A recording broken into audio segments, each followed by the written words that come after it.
안녕하세요. 대나무에 사는 이야기입니다. 오늘은 세 번째로 선진국에 대해서 한번 얘기를 해볼까 합니다. 과연 어떤 나라가 선진국이고, 그리고 선진국이 되기 위해서는 어떤 조건을 갖춰야 될 것인지 제 나름대로 한번 선진국의 조건이나 선진국에 대한 얘기를 한번 해보고자 합니다. 과거 제가 고등학교 다닐 때 대망의 80년대 해가지고 80년대가 되면은 100억 불을 수출을 하고 1인당 국민소득이 1000불 된다고 그래가지고 우리가 이제 중진국을 넘어서 뭐 선진국이 된다는 뭐 이런 얘기를 막 하고 이제 그랬습니다. 그래서 굉장히 뭐 꿈에 부풀어 있고 그랬죠. 근데 단순히 그렇게 경제적인 면만 어느 정도 달성을 한다고 선진국이 될까요? 저는 그것만은 아닌 것 같습니다. 그리고 요즘 뭐 나오는 뭐 OECD에 가입을 하고 뭐 G20, G7 뭐 이런 그 나라들이 이렇게 묶어서 얘기를 하는데, 그런데 가입한 나라들이 과연 선진국이라고 얘기할 수 있을까요?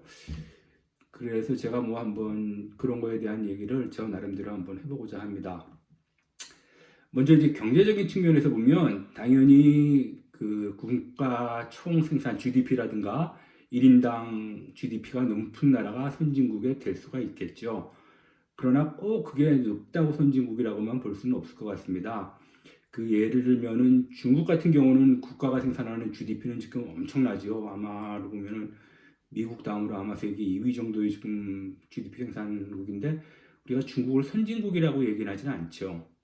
또한 마찬가지로 1인당 국민소득이 엄청 높은 나라들이 있죠. 중동에 있는 산유국들, 그 나라들도 1인당 GDP는 엄청 높은데 우리가 또 그 나라들을 선진국이라고 얘기하지는 않습니다. 그러니까 뭐 경제적으로 어느 정도 발전을 이룬 나라가 선진국이 되는 필요 조건이긴 하지만 충분 조건은 될 수가 없을 것 같습니다. 그리고 이런 국민소득 말고 제가 어떤 나라가 선진국이냐 아니냐를 또 판단하는 또 하나의 기준은 그 나라의 어떤 기업 환경이라든가 투자하는 환경이 얼마나 개방되어 있느냐, 그리고 기업들이 얼마나 우리 한국 같은 경우도 지금 재벌이라는 게 한국의 경제를 발전시키는데 많은 공헌을 하기도 했지만 또 한편으로는 좀 부정적인 인식이 있는 게 사실이잖아요. 그런 어떤 기업들의 문화라든가 뭐 이런 것도 있고, 그 나라의 실업률, 또뭐 주가지수는 결국 이제 그 투자 환경하고도 이제 연결이 된 건데 얼마큼 개방이 되어 있느냐 뭐 이런 지표도 될 수 있는 거고요. 그 나라의 이제 복지 정책 뭐 이런 것들이 복합적으로 경제적인 면을 구성을 해가지고 하나의 선진국을 가르는 하나의 지표가 될 수 있을 것 같습니다.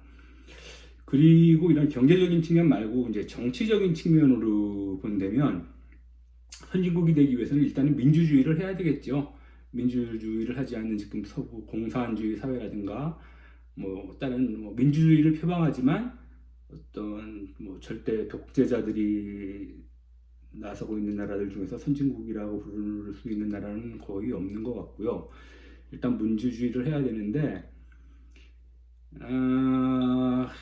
그런 민주주의는 이제 기본이고, 그 민주주의를 하면서 그럼 그 나라의 정치인들이나 공무원들이 과연 얼마나 부패를 했는지, 그런 부패 지수 같은 경우도 상당히 선진국을 다루는 하나의 기준인 것 같고요. 또 언론 자유 지수, 언론 신뢰도 같은 것도 하나의 중요한 기준이 될 수 있을 것 같고요.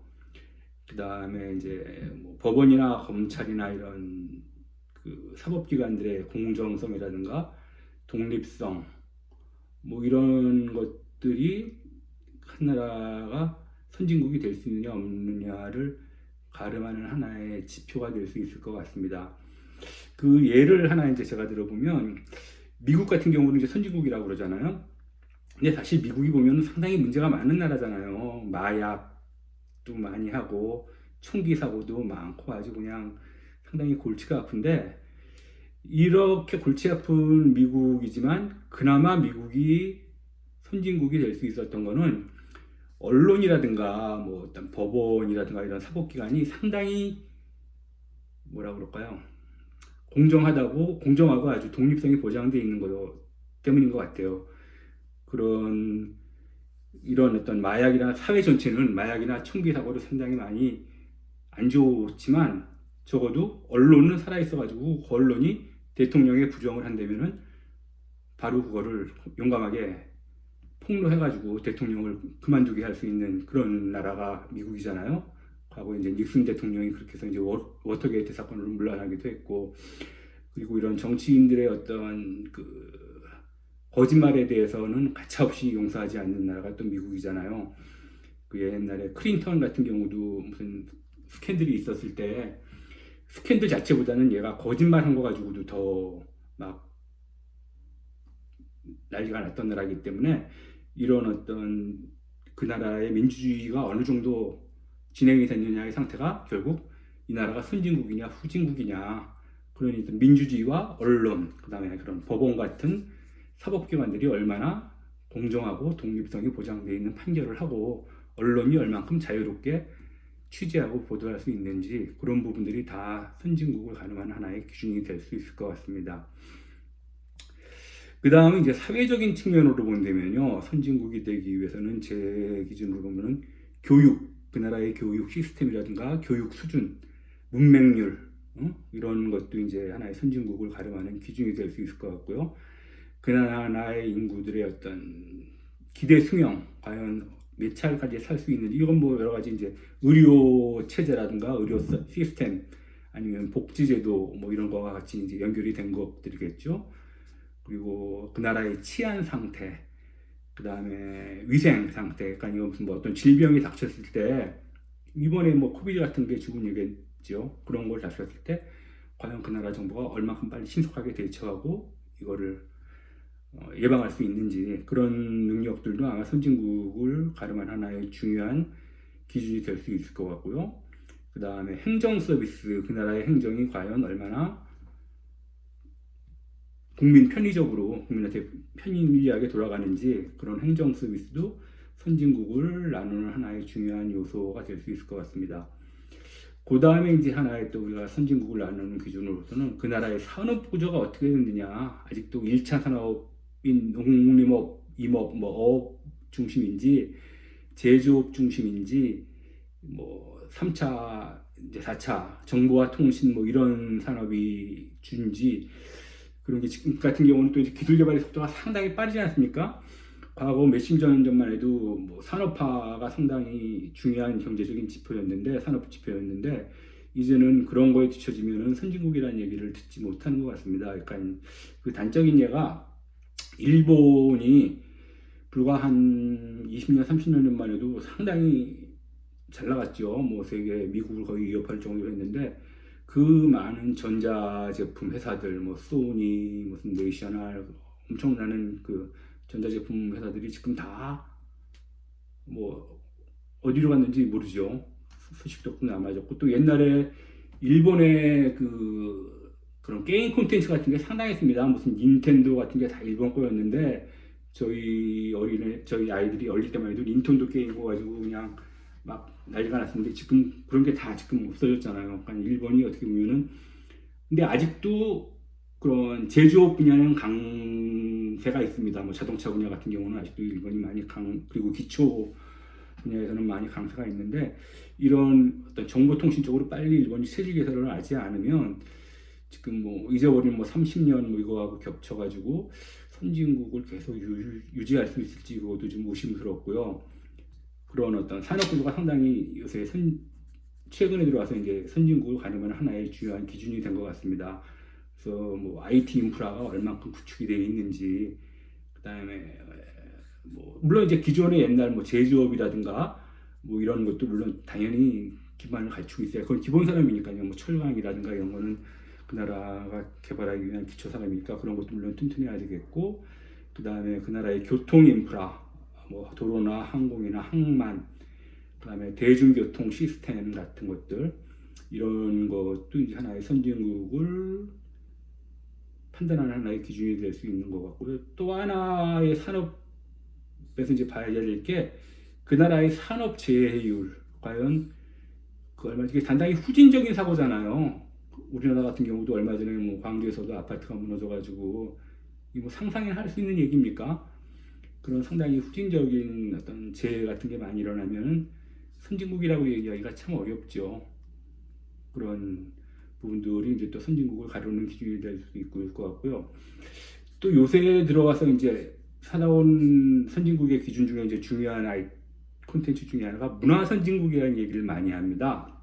문화적인 면이 이제 상당히 선진국을 가르는 또 하나의 이제 중요한 요소가 되는데, 그 우리나라 같은 경우에는 이제 우리도 나름대로 문화유산이 있잖아요. 전통 문화도 있고 문화유산도 있고 이런 것들이 또 무슨 세계 무슨 문화유산에 많이 기록이 됩니다. 세계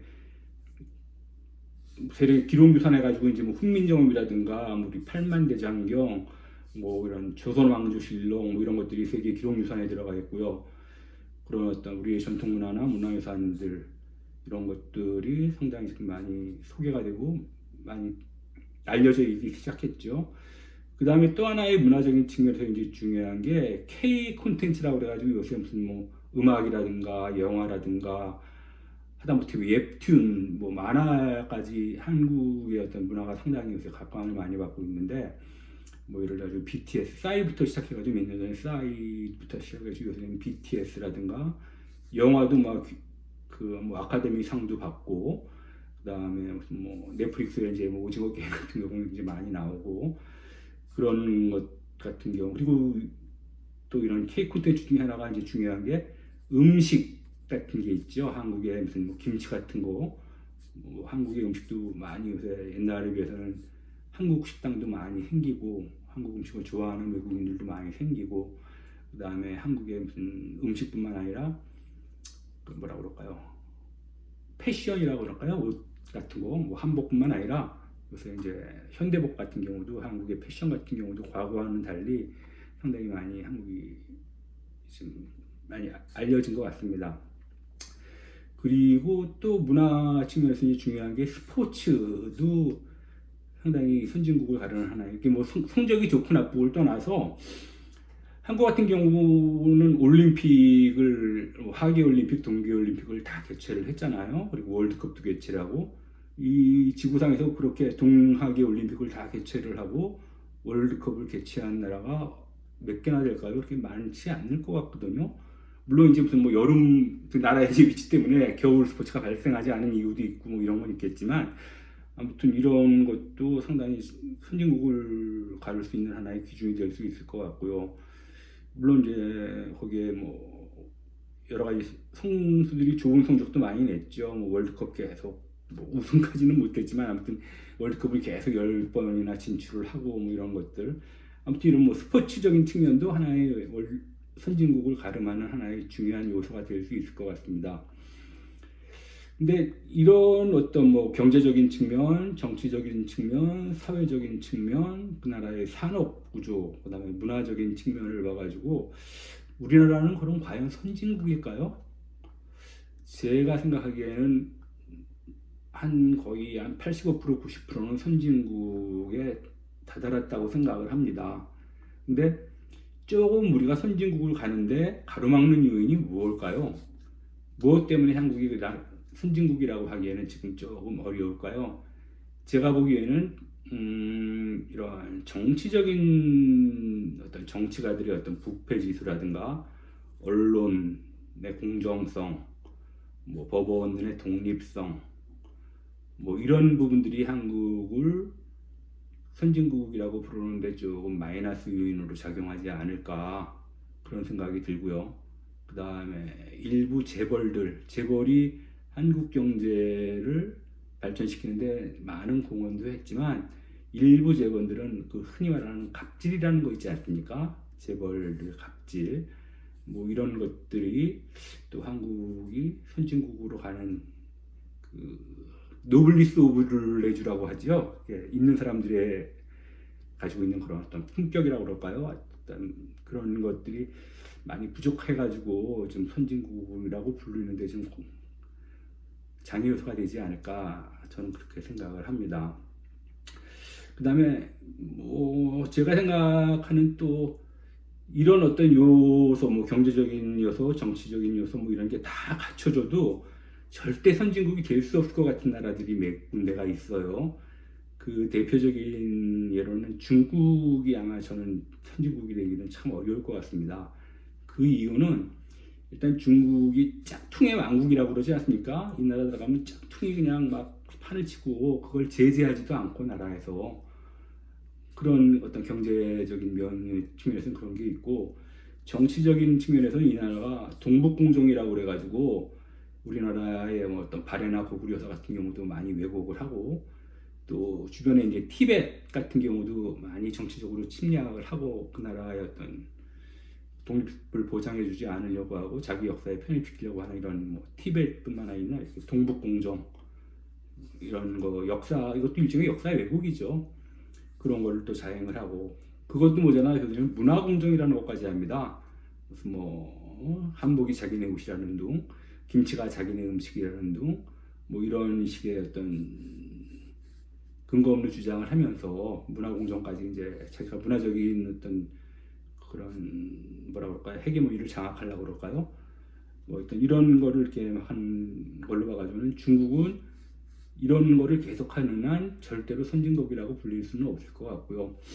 또 절대 선진국이 될 수 없을 것 같은 나라가 명예살인이라고 그래가지고 그 자기 가족의 어떤 명예를 실추시킨 사람들에 대해서 살인을 하는 나라들이 있잖아요. 이게 뭐 이슬람권 국가라든가 뭐 인도, 파키스탄 뭐 이런 나라에서 많이 나오는데 그게 주로 여성에만 그러면서 자기 아내나 자기 딸이나 자기 친척 여성들에게만 이런 거를 강요하는 이런 나라에서는 아무리 그 나라가 무슨 뭐 돈을 많이 벌고 뭐 복지 수준이 좋고 뭐 이렇게 돼도 이런 나라를 저는 선진국이라고 부를 수는 없을 것 같아요.